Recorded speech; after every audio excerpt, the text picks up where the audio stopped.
एक बात कहूं आपको मार्मिक, जिस को खाली करना होता है ना, होटल के जिस रूम को खाली करना होता है, वहां की नहीं करता समझदार व्यक्ति।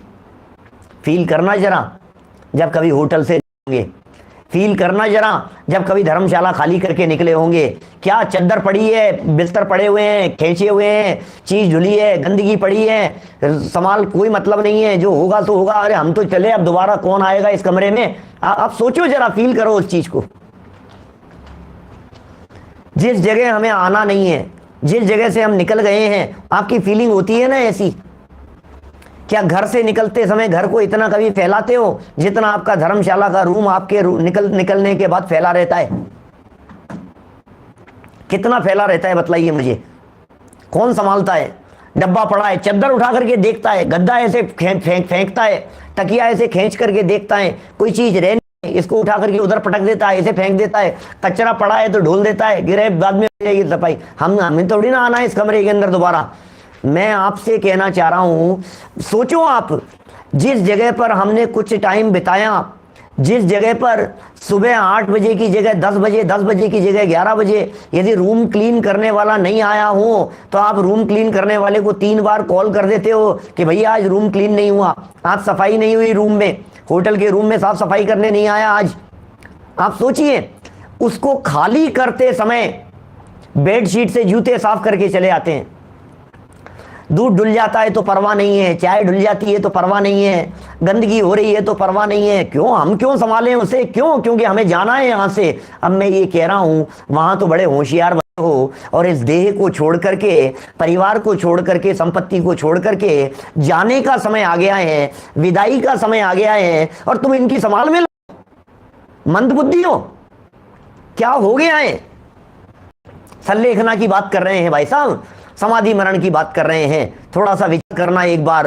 अब ये पीछे की चीजें विचार करने योग्य नहीं है, अब ये पीछे बातें दिमाग लगाने योग्य नहीं है। अब परिवार का क्या होगा, अब संपत्ति का क्या होगा, अब धन का क्या होगा, पैसे का क्या होगा, अब तिजोरी का क्या होगा, अब इसका क्या होगा। अरे होगा जो होगा, हम चले, अब हमें क्या लेना देना, बोलो।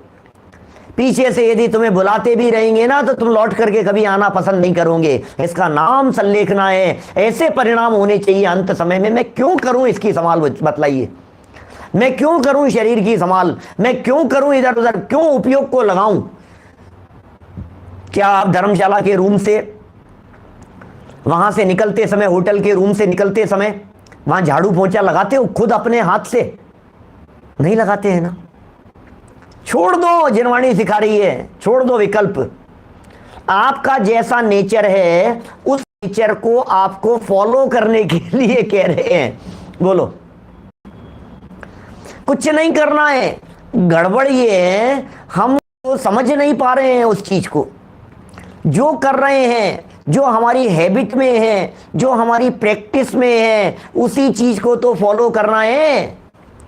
छोटे छोटे से बच्चे बचपन से तू मैं करते रहते हैं, ये मेरा है, ये मेरा है, ये आपका है, ये इनका है, नहीं ये मेरी चीज है, ये मेरी नहीं है। इसका मतलब उसे मेरी और पराई ये करना तो आता है।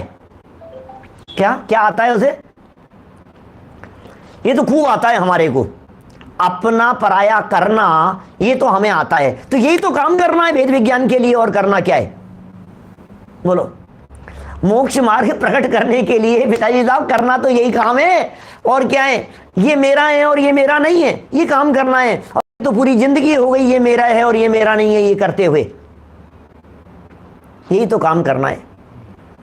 कितना सुंदर यहां सिखाने का प्रयत्न कर रहे हैं। सीख जाएं तो जीवन निहाल हो जाए, और यदि नहीं सीख पाए तो कुछ मतलब नहीं है। क्या जनवाणी माँ है सिखाने वाली, समझ लो आप।